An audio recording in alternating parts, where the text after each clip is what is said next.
dipersembahkan oleh Bank BRI. Assalamualaikum warahmatullahi wabarakatuh. Pemirsa, jumpa lagi di Tafsir Al-Misbah mengenai surah Yunus. Bagaimana puasa Anda pemirsa? Ayo harus tetap semangat walaupun beberapa hari lagi kita akan menyambut hari kemenangan. Semoga selama ini puasa kita diterima Allah Subhanahu wa taala dan kita diberikan kesempatan kembali untuk berjumpa dengan bulan Ramadan di tahun-tahun mendatang. Amin. Jumpa lagi dan kita insya Allah akan melanjutkan ayat kemarin. Pada pagi hari ini kita akan memulai dari ayat 67 tentang makna yang terkandung di dalamnya tentu akan disampaikan langsung oleh Bapak Quraisy Shihab. Assalamualaikum Pak. Waalaikumsalam. Lemas kayaknya Pak? Enggak ya? Akhir puasa.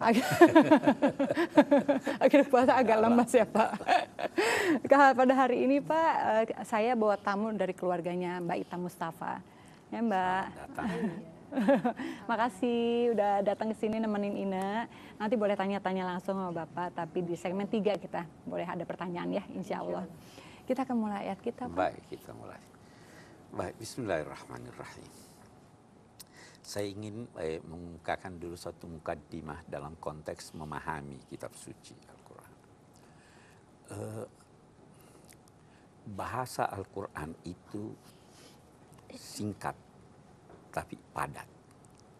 Terkadang dia tidak menyebutkan lagi satu kata kalau kata itu sudah jelas. Sebenarnya semua bahasa ada demikian, tetapi dalam Al-Quran itu jelas sekali.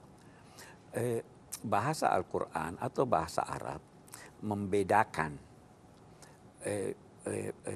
antara pelaku perempuan dan pelaku lelaki.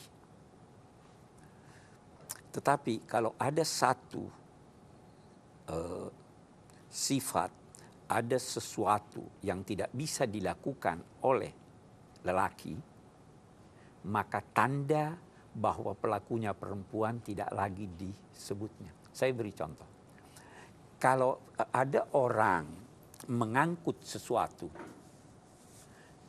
kalau dia lelaki, dalam bahasa Al-Quran dinamai hamil. Kalau dia perempuan, hamilah. Jadi ada terakhirnya. Tetapi kalau yang dimaksud itu, kalau perbuatan itu hanya bisa dilakukan oleh perempuan, maka tidak pakai tanda lagi. Seperti haid. Haid itu hanya perempuan, jadi dia tidak tambahi lagi. Kalau mengandung, tidak dia tambahi lagi, hamil. Itu otomatis perempuan. Murdi, yang menyusukan, tidak ada lagi pakai tanda. Ini untuk mempersingkat. Ayat kita ini di sini yang akan kita terangkan, ini salah satu contoh yang lain tentang kesingkatan itu. Mari kita baca untuk kita lihat. Huwallazi ja'ala a'udzu billahi minasyaitonir rajim. Huwallazi ja'ala lakumul laila litaskunu fihi wan nahara mubsira inna fi dzalika laayatin liqaumin yasma'un. Kita baca. Dialah yang menjadikan untuk kamu malam itu agar supaya kamu dapat memperoleh ketenangan di dalam malam hari. Wan nahar, dan dialah yang menjadikan siang itu terang benderang.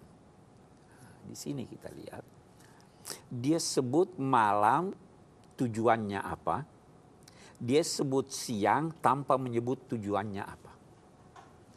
Jadi ayat ini ingin berkata begini, kita lihat. Dialah yang menjadikan untuk kamu malam itu gelap gulita, dia tidak sebut gelap gulita, agar supaya kamu mendapatkan ketenangan di dalamnya, dan menjadikan siang itu terang benderang, dia tidak sebut untuk apa, agar supaya kamu bisa melakukan aneka kegiatan bermanfaat pada siang hari. Jadi kita lihat, waktu malam dia tidak sebut gelap gulita, karena apa? Ada di siang dia sebut terang benderang. Waktu di siang dia tidak sebut untuk apa, karena di malam sudah dia sebut untuk itu singkat-singkat. Jadi kita tidak bisa memahami Al-Quran itu hanya berdasar teksnya. Boleh jadi ada kalimat yang dibuangnya karena sudah ada penjelasannya atau sudah sangat jelas. Dalam puasa misalnya, saya beri contoh puasa. Allah berfirman, siapa yang siapa di antara kamu yang dalam perjalanan atau sakit, maka hendaklah dia menghitung hari-hari dia tidak berpuasa untuk digantinya pada hari yang lain. Kalau saya baca teks ini, itu memberi kesan bahwa orang yang sakit mesti buka.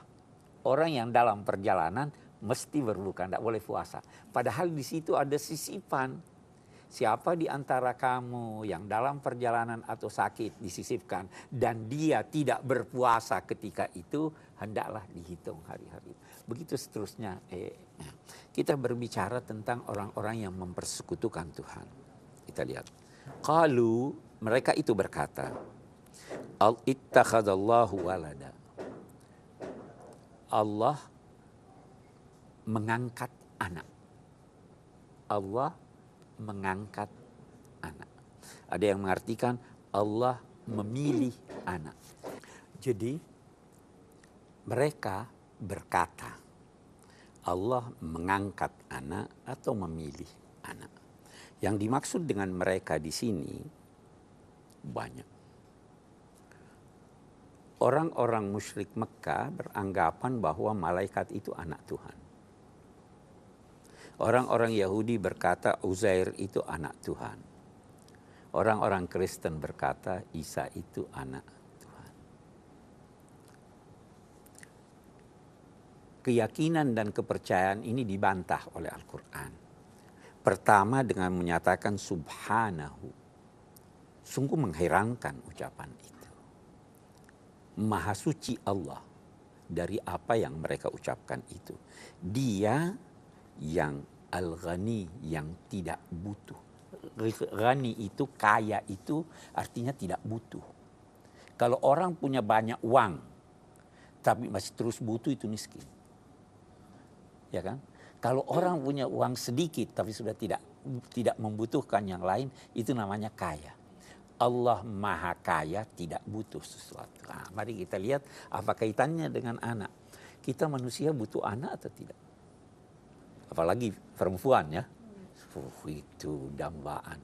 Sekarang ini di mana-mana itu ada orang yang ingin hidup bebas tapi dia angkat anak. Artinya dia butuh. Orang tua juga, ayah atau ibu butuh anak. Kenapa dia butuh anak? Ada kebutuhan rohani untuk anak. Bahkan bisa jadi butuh karena ingin kalau tua dia dibantu. Tuhan tidak butuh kalau begitu dia tidak punya anak. Ngapain dia punya anak? Saya kira kita lanjutkan nanti ya. Okay. Allah menciptakan malam dan siang silih berganti. Allah menciptakan malam agar manusia bisa beristirahat dengan tenang. Allah menciptakan siang agar manusia bisa beraktivitas kembali. Kami akan segera kembali setelah yang satu ini. Tetaplah di Tafsir Al-Misbah. Kita bisa membuktikan bahwa dia tidak punya anak.